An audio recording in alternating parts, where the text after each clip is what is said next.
In 1904, in the small town of Saint-Pierre on the Caribbean island of Martinique, one of the most devastating volcanic disasters in history occurred. Mount Pelée erupted, and within minutes it released a pyroclastic cloud that completely destroyed Saint-Pierre, killing almost all of its 28,000 inhabitants.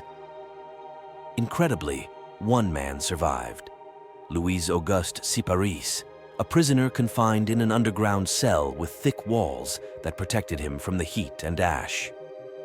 He was found days later, severely burned but alive, and later became a circus attraction known as the Survivor of Martinique.